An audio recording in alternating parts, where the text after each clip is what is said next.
வேதம் கேட்போம். லேவியராகமம் 24ஆம் அதிகாரம். பின்னும் கர்த்தர் மோசேயை நோக்கி, குத்துவிளக்கு எப்பொழுதும் எரிந்து கொண்டிருக்கும்படி அதற்காக இடித்து பிழிந்த தெளிவான ஒலிவ எண்ணெயை இஸ்ரவேல் புத்திரர் உன்னிடத்தில் கொண்டு வரும்படி அவர்களுக்கு கட்டளையிடு. ஆசரிப்பு கூடாரத்தில் சாட்சி சந்நிதியின் திரைக்கு வெளிப்புறமாக ஆரோன் அதை எப்பொழுதும் சாயங்காலம் தொடங்கி விடியற்காலம் மட்டும் கர்த்தருடைய சந்நிதியில் எரியும்படி ஏற்ற கடவன். இது உங்கள் தலைமுறை தோறும் செல்ல வேண்டிய நித்திய கட்டளை.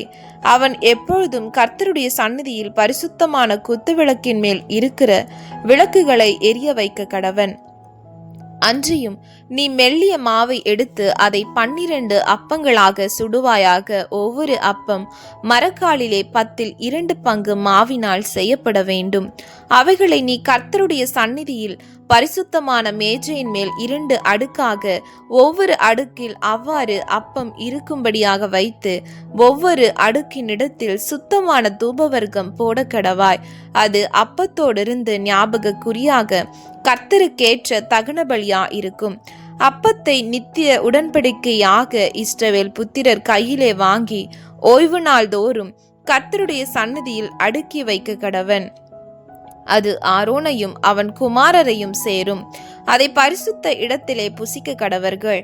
நித்திய கட்டளையாக கர்த்தருக்கு இடப்படும் தகன பலிகளில் அது அவனுக்கு மகா பரிசுத்தமா இருக்கும் என்றார். அக்காலத்திலே இஸ்ரவேல் ஜாதியான ஸ்திரீக்கும் எகிப்திய புருஷனுக்கும் பிறந்த புத்திரனாகிய ஒருவன் இஸ்ரவேல் புத்திரரோடே கூட புறப்பட்டு வந்திருந்தான். இவனும் இஸ்ரவேலனாகிய ஒரு மனிதனும் பாளையத்திலே சண்டை பண்ணினார்கள். அப்பொழுது இஸ்ரவேல் ஜாதியான அந்த ஸ்திரீயின் மகன் கர்த்தரின் நாமத்தை நிந்தித்து தூஷித்தான்.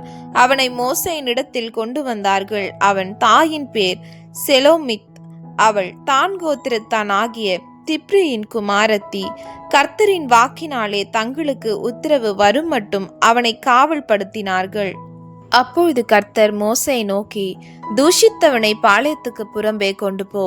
கேட்டவர்கள் எல்லாரும் தங்கள் கைகளை அவன் தலையின் மேல் வைப்பார்களாக. பின்பு சபையார் எல்லாரும் அவனை கல்லெறிய கடவர்கள்.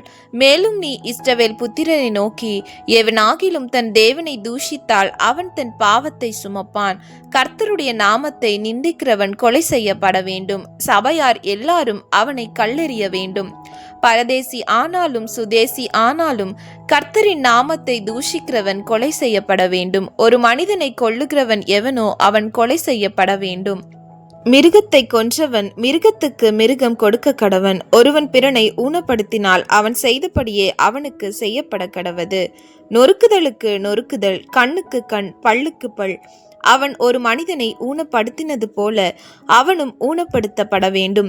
மிருகத்தை கொன்றவன் பதில் கொடுக்க வேண்டும். மனிதனை கொன்றவனோ கொலை செய்யப்பட கடவன். உங்களில் பரதேசிக்கும் சுதேசிக்கும் ஒரே நியாயம் இருக்க வேண்டும். நான் உங்கள் தேவனாகிய கர்த்தர் என்று சொல் என்றார்.